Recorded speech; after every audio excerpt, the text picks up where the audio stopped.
ตอนนี้เขาจะมาสอบอีกน้อยหรือเขาจะไปรักลูกมาดีกว่าแม่ดื้อ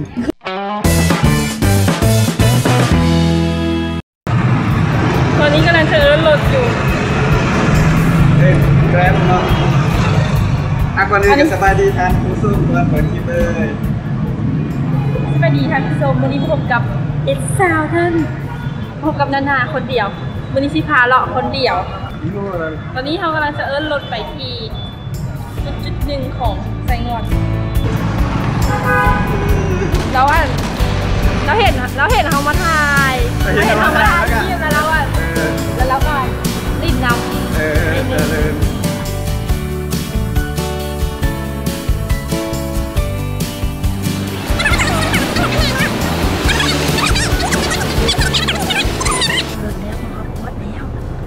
จะไปแสงปุ๊บกี่รถประมาณ10 นาที10 นาทีนี่แหละค่ะประมาณ10 นาที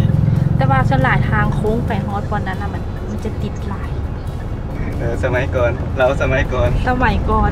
อันว่าได้ฮู้ไซอย่างก็มาไม่ย่างเป็นกิโลก็ย่างกลัวมาโบเมื่อยเดี๋ยวนี้หันย่างใน1แปลว่าเท่าลายแล้วกันเลยเดี๋ยวนี้ย่างใน1กันแบบแค่นี้นะ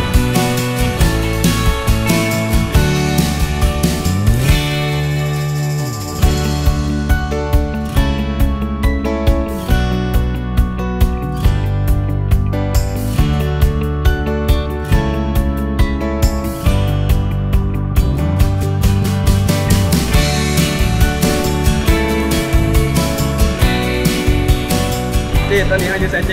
ตอนนี้เขาอยู่วินโฮมพาร์คกวน2เนาะกวน2ทางล่างเจเมนตึกที่สูงที่สุดตอนนี้อยู่ในไซงอนเนาะตึกที่สูงที่สุดตอนนี้หัวจักสัน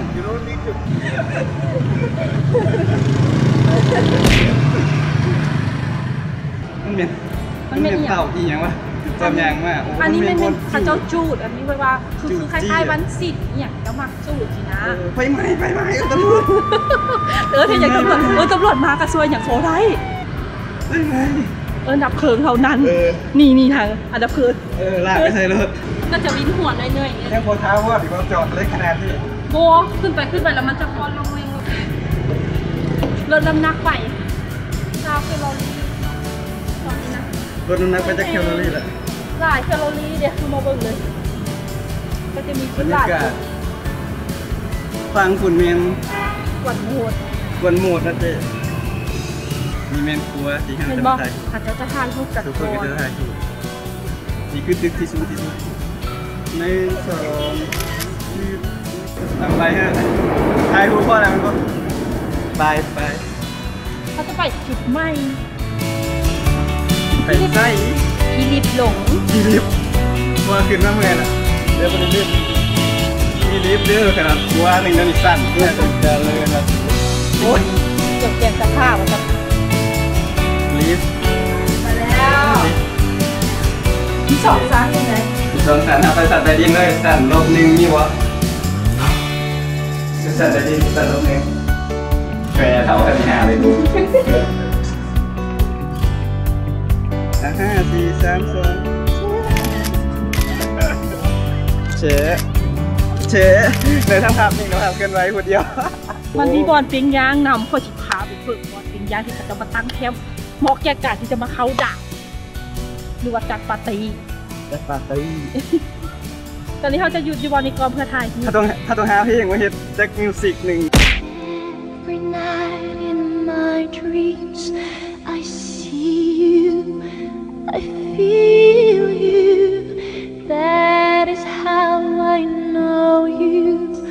go on ตอนนี้เขาจะมาสอบอีกน้อยหรือเขาจะไปรักลูกมาดีกว่า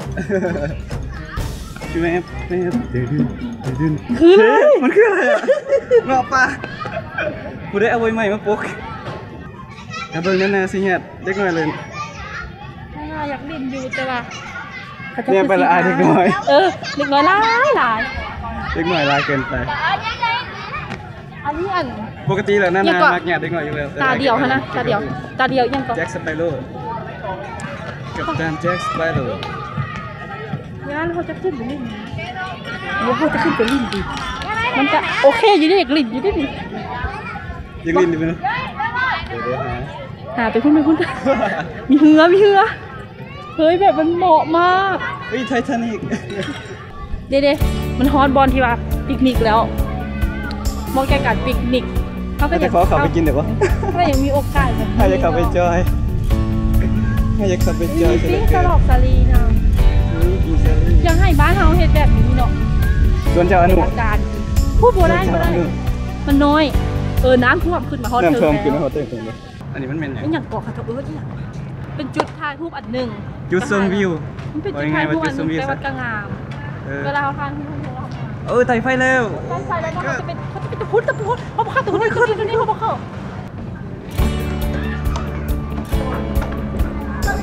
ถามว่าเมื่อยบ่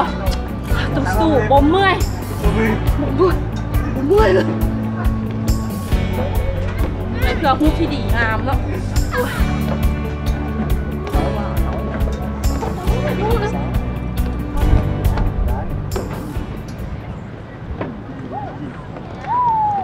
ได้แล้วเขาต้องพาให้เห็นวัตถุยาง Wherever you are, I believe that พามาบนต้นไม้อารมณ์ดีคือลา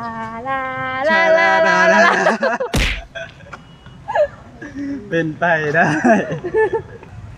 โอ้ยน้ำพุเปิดแล้วอยากถามว่าทานผู้ซุ่มจะได้ยังจากคลิปนี้ข้อมวลแล้วก็สถานที่ที่จะได้ถ่ายรูปสำหรับคนที่มาเฮียนอยู่นี่ละโบฮู้นะและสำหรับคนที่จะมาสถานีอยู่วินโฮมปาร์คส่วน2ก็คือเขต2โฮจิมินห์นะแมนโฮจิมินห์ซิตี้ข้ามได้ปะแป๊บมาสิบ้าไปเนาะ1 2 3ปั๊บอาจารย์ธิดาเขาโบตื่นเต้นบริอิดซ้ายดีบ่เคยเห็นน้ำพุสุเจริญโยมที่มันไม่กดไหลคลิปมันจะเข้ามาแต่ตัวบ้าแล้วจะไม่เข้ามาฮอตแล้วมาขวดเจแปนก็คือขวดญี่ปุ่นนี่เอง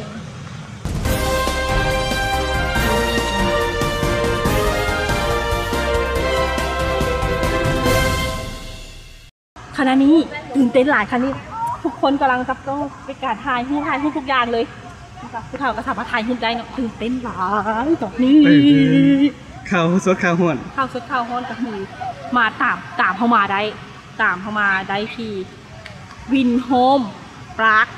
เขต2เขาจะขึ้นเดียจีให้ยูรุมเนาะเดียจีก็คือสถานที่ไปเขามีนัดกับหมู่6 โมงครึ่งตอนนี้6 โมงแล้วบ่ฮู้เขาสิไปฮอดเขต1 จากโมงไปก่อนเด้อสำหรับมื้อนี้ก็หมดเพียงเท่านี้เนาะเขาจะไปใส่คลิปหน้าถ้ามาคลิปนี้อย่าลืมกดไลค์กดซับสไครต์แล้วก็อย่าลืมกดกระดิ่งจะบ่ได้พลาดคลิปใหม่ก็จะลงทุกวันศุกร์เนาะเกือบเท่านี้แหละ